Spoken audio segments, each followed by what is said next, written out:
బ్రహ్మచారి వెంకటచరణం గారు ఒక 10 నిమిషాలు వారి దివ్యమైనటువంటి సందేశాన్ని మనకి అందిస్తారు. ఇంతవరకు యజ్ఞము, పూజ మొదలైనటువంటి కార్యక్రమాలన్నీ కూడా నిర్వహించారు. వారు ఒక 10 నిమిషాలు వారి సందేశాన్ని మనకి అందిస్తారు.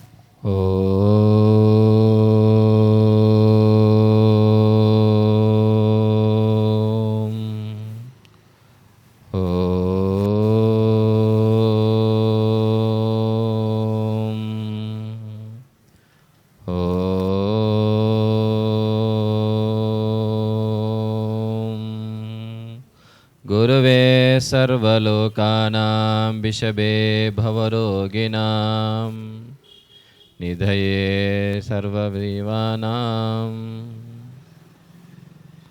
दक्षिणामूर्तये नमः।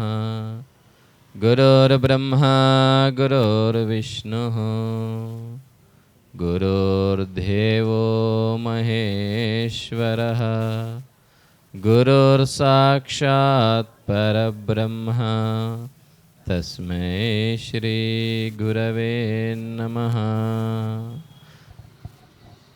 వేదికస్థ మహాశయులైనటువంటి గంగాపురం శ్రీ శ్రీ శ్రీ మలయాళ స్వామి లక్ష్మీనారాయణ ఆశ్రమ పీఠాధిపతులైనటువంటి పూజ్య గురుదేవులు శ్రీ శ్రీ శ్రీ పరమాత్మానందగిరి స్వామి వారి పాదపద్మములకు నమస్కరించుకుంటూ ఇట్టి 48వ గీతా రామకోటి గీతా జ్ఞాన యజ్ఞ కార్యక్రమానికి వచ్చినటువంటి భక్తాదులందరికీ కూడా హృదయపూర్వక ధన్యవాదాలు తెలియజేసుకుంటూ మనం 4 మంచి విషయాలు తెలుసుకునేటువంటి ప్రయత్నం చేద్దాం. ఓం నమః శివాయ శివాయ నమః.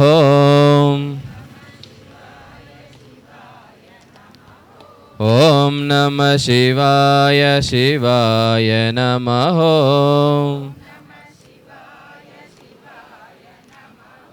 శివ శివ శివ శివ శివాయ నమః.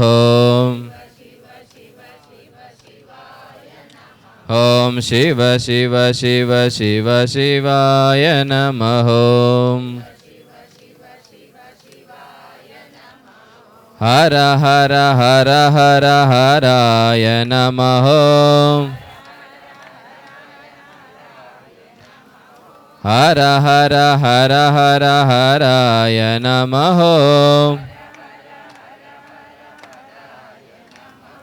ఓం నమః శివాయ శివాయ నమః. హర నమ పార్వతీపతయే హర హర మహాదేవ శంభో శంకర. మనం ఇంతవరకు ఉదయం నుంచి కూడా షోడశోపచార పూజలు చేసుకుంటూ, అంటే 16 రకాలైనటువంటి క్రియలు చేసుకుంటూ భగవంతుని ఆరాధించుకుంటూ వచ్చినాం. దాంట్లో మొట్టమొదటి క్రియ, ఇది ముఖ్యమైనటువంటిది, నివేదన కార్యక్రమం అన్నమాట కదా. ఆ యొక్క నైవేద్యాన్ని సమర్పించేటప్పుడు ఏం చేస్తామంటే మనము ప్రాణాయ స్వాహ, అపానాయ స్వాహ, వ్యానాయ స్వాహ, ఉదానాయ స్వాహ, సమానాయ స్వాహ స్వాహ అంటూ ఇంతవరకు మనదిగా ఉన్నటువంటి పదార్థము ఆ స్వాహాకారం చెప్పినప్పటి నుంచి పరమాత్ముడిదే అయిపోతుంది కదా. మనం బయట నుంచి తెచ్చుకొని వచ్చినప్పుడు అరటి పండ్లను తీసుకొని వస్తే ఏం తెచ్చినావంటే అరటి పండ్లు అని చెప్తాం. అదే భగవంతునికి సమర్పణ చేసి బ్రహ్మార్పణం బ్రహ్మావి అని 2 చుక్కలు నీళ్లు చల్లి పరమాత్మని చూపిస్తే అప్పుడు దాన్ని అరటిపండు తిను అని చెప్పింది లేదు, అప్పటి నుంచి ప్రసాదం తీసుకోండి అని వస్తూ ఉంది కదా. అంత ముఖ్యమైనటువంటిది అన్నమాట ఆ యొక్క క్రియ. మరి ఎన్ని ఫలాలు ఉన్నప్పటికీ కూడా ఎక్కువ మొత్తంలో అరటి పండ్లని మనం ఎక్కువగా వాడుతూ ఉంటాం అన్నమాట పూజలలో కదా.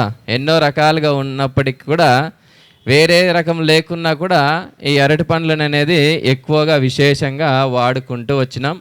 ఈ అరటిపండు పూజలో మొట్టమొదలు ఉండేదానికి ఏంటి ప్రాముఖ్యత అనేటువంటి విషయాన్ని తెలుసుకునే ప్రయత్నం చేద్దాం.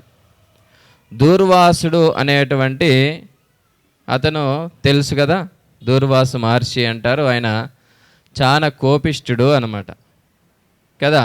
అత్రి మహాముని అనసూయ యొక్క సంతానము అన్నమాట దూర్వాసుడు. కొంతకాలం తర్వాత వివాహము అయింది ఆయనకి కతలి అనేటువంటి స్త్రీతోన అన్నమాట. ఏం పేరు? కతలి అనేటువంటి స్త్రీతో తనకు వివాహము అయింది. అయిన తర్వాత ప్రతి పండగకి, పర్వదినాలకి, శుభకార్యాలకు కూడా ఏం చేస్తూ ఉందంటే వారి అత్తగారింటికి ఇద్దరు కూడా కొత్తగా పెళ్ళయిందని అల్లుడు కూతుర్ని ఇద్దరిని కూడా ఆహ్వానించేవాళ్ళు అన్నమాట ఆ యొక్క అత్తగారు ఇంటికి. కానీ కొంతకాలము 6 నెలలు అయింది, సంవత్సరం అయింది, 2 సంవత్సరాలు అయింది, 3 సంవత్సరాలు అయింది, అత్తగారింటికి పోలేదన్నమాట. ఎవరు? దూర్వాసుడు ఆ కతలి అన్నమాట.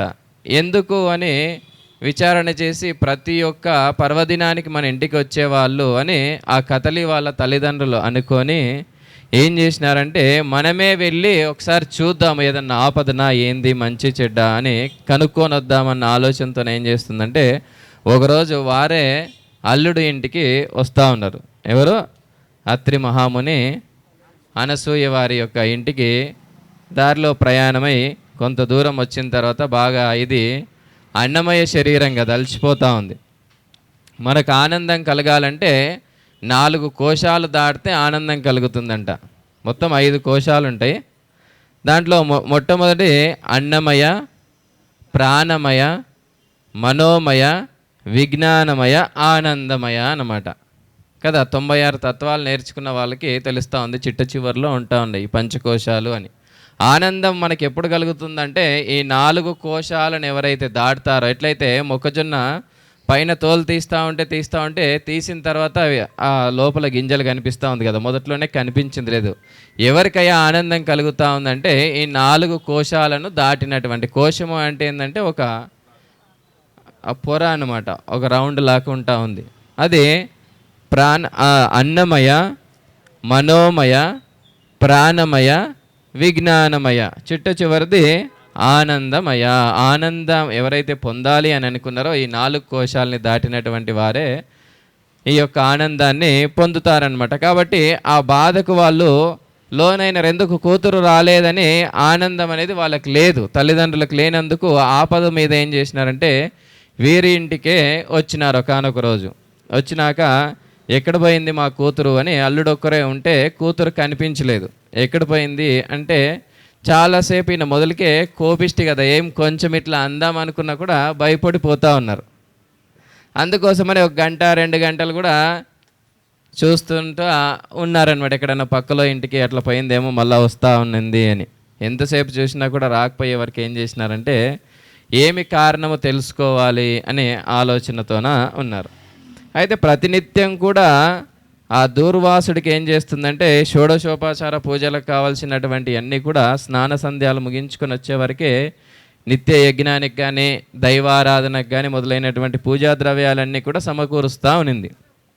శివారాధనకు పంచామృతాలు, తర్వాత బిల్వదళము మొదలైనటువంటి పూజా ద్రవ్యాలు, తర్వాత యజ్ఞానికి నెయ్యి, సమిదలు ఇట్లాంటివన్నీ కూడా సమకూరుస్తా సమయానికి ఉంది. ఒకరోజు 1 అరగంట పాటు ఆలస్యం అయిందంట. సమకూర్చేదానికి వచ్చినాడు, ఆసనం వేసుకొని కూర్చున్నాడు, కానీ ఇంకా ఏర్పాట్లు ఏదో తొందరలో కొంచెం వెనుక ముందులో అయిపోయే వరకు ఏం చేసినాడంటే ఆ దూర్వాసుడు నఖశిఖ పర్యాంతరం ఒకసారి రుద్రుడు ఎట్లయితే 3వ కన్ను తెరిస్తే ఈ లోకమంతా భస్మం అవుతుంది అని చెప్తారు కదా, అట్లాగా ఆయన నఖశిఖ పర్యాంతరం అంతా ఒకసారి కతలిని చూసినాడంట. కాళ్ళు గోరికా నుంచి శిఖ నెత్తి ఉన్న వెంట్రుక వరకు ఒకసారి పైన కిందికి ఒక 3 సార్లు చూస్తే భస్మం అయిపోయిందంట. ఏమైంది? భస్మం అయిపోయిన తర్వాత ఏం చేసినాడంటే ఆయనకు తెలుసు నేను కోపం వేస్తే ఏదో ఒక అనార్థం జరుగుతుంది, కానీ అట్లా అయిపోయిన తర్వాత ఇంకేం చేస్తాడు, ఏం చేయలేకపోతే అంతా ఊడ్చేసి మూలకు దొబ్బేసినాడంట. ఆ బూడిద మిగులుతూ ఉంది కదా, లాస్ట్కి ఊడ్చేసి ఆ మూలకు దొబ్బేసినాడు. ఇప్పుడు ఏం చెప్పాలో అత్తగారికి అర్థమవుతలేదు. ఆయన వీళ్ళేమో పక్క ఇంటికి అక్కడ పోయిందేమో వస్తారనుకునే అడిగితేనే కోపం అవుతా ఉండని ఆలోచన చేస్తూ ఉన్నాడు. అందుకోసం ఉండి ఉండి ఉండి వీళ్ళకి ఇంకా అడగాలని సమయం వచ్చేసి అడిగేసినారు, మా కూతురు కనపడతలేదు అని. ఆ మూలను ఉంది చూడండి అని చెప్తున్నారు. ఆ మూలను చూస్తే మనిషే కనిపిస్తలేదు, మొత్తం ఎంతైతే ఉంది మనిషి అంతా కాలిపోతే. పదార్థం ఎంత పెద్దగా ఉన్నా భస్మం అయితే కొంచానికే మిగులుతూ ఉందన్నమాట. మొట్టమొదలు విత్తనం కూడా కొంచెమే ఉంటుంది ఆ మామిడి చెట్టుది కదా, వేసిన తర్వాత మళ్ళీ పెద్ద వృక్షం అవుతూ ఉంది. మళ్ళీ దాన్ని అంతా భస్మం చేస్తే ఆకులని కాండాన్ని అంతా మళ్ళీ కొంచెమే వస్తూ ఉంది. ఇట్లాగా అక్కడ ఉంది అని చూయించే వరకు రూపం కనిపించలేదు. ఏంది బూడిద, దీన్ని చూపించి మా కూతురు అంటా ఉన్నవేంది అంటే ఈ జరిగిన విషయం అంతా చెప్తాడనమాట. ఈ విధంగా పూజ ద్రవ్యాలన్నీ కూడా సమకూర్చే దాంట్లో కొంచెం ఆలస్యం అయితే నేను కోపపడే వరకు భస్మమై కాలిపోయింది, నన్ను క్షమించండి అని అడుగుతారు. అని వాళ్ళు అక్కడ దాన్నే తీసుకొని బిడ్డ అని బాధపడతా ఉంటే, మీరు బాధపడద్దు, ఈ రోజు నుంచి ఒక మంచి ఆశీర్వాదాన్ని అందిస్తాను. ఎందుకంటే త్యాగశీలి అయినటువంటి మీ గోత్రము, నామాలు మొదలైనటువంటి అన్ని వదిలిపెట్టి నా దగ్గరికి వస్తే మంచిగా చూసుకోవాలి, కానీ ఈ విధమైనటువంటి జరిగింది కాబట్టి ఈ తప్పుని క్షమించి మీ కూతురికి ఎల్లవేళలా కూడా చిరంజీవత్వము అన్నమాట, అంటే లేకున్నా కూడా వారి పేరును ప్రతినిత్యం తలసేలాగున ఒక ఆశీర్వాదం చేస్తానని ఏం చేసినాడంటే ఆ బూడిదనంతా తీసుకుపోయి పెరట్లో గుంత తీసి ఆ గుంతలు వేసేసి దానికి నీళ్ళు వేస్తే ఆ బూడిదలో నుంచి వచ్చినటువంటిదే కదలీఫల వృక్షము, అరటి చెట్టు అని చెప్తారనమాట కదా. ఆ అరటి చెట్టు నుంచి వచ్చినటువంటి ఆ యొక్క ఫలాల్ని ఏమంటారు, కదలి నుంచి అదొక శరీరం నుంచి ఏర్పడింది కాబట్టి కదలి వృక్షము, ఆ దానికి వచ్చినటువంటి ఫలాలనే కదలి ఫలము అని పేరు. ఆమె ఒకటే కూతురు ఉంది కాబట్టి ఈ యొక్క వృక్షానికి కూడా ఏం చేస్తూ ఉంది, చెట్టుకు ఒకటే కాపు వచ్చేస్తే అది తీసేస్తూ ఉన్నింది. ఆ చెట్టునంతా తీసేస్తే మళ్ళా పిలికలు వచ్చి ఉద్భవిస్తూ ఉంది అనమాట. కాబట్టి ఆ రోజు నుంచి ఈ యొక్క కదలీ ఫలాలు పూజలలో, యజ్ఞాలలో మొదలైనటువంటి దైవీకమైనటువంటి క్రియలలో అన్ని ఫలాల కంటే ముందుండుగా కానీ మరలా ఆశీర్వాదం చేసి ఆ తల్లిదండ్రులను సంతోషపరిచి ఇంటికి పంపించినాడంట. అదే ఒక వృక్షాన్ని ఇచ్చేసి ఇదే మీ కూతురుగా భావన చేసుకోండి అని. అట్లా ఈ విధంగా మన ధర్మశాస్త్రం లోపల ఏ విధమైనటువంటి మన హిందూ ధర్మంలో క్రియలు చేసినప్పటికి కూడా దానికి ఎంతో ప్రాముఖ్యత, చారిత్రక అయినటువంటి ఎన్నో ప్రాముఖ్యత ఉంటుంది. కాబట్టి ఇట్లాంటి విషయాలన్నీ కూడా మన గురుదేవుల ద్వారా తెలుసుకుంటూ ఈ జన్మను ధన్యం చేసుకుందాము గాక. హరి ఓం తస్సత్.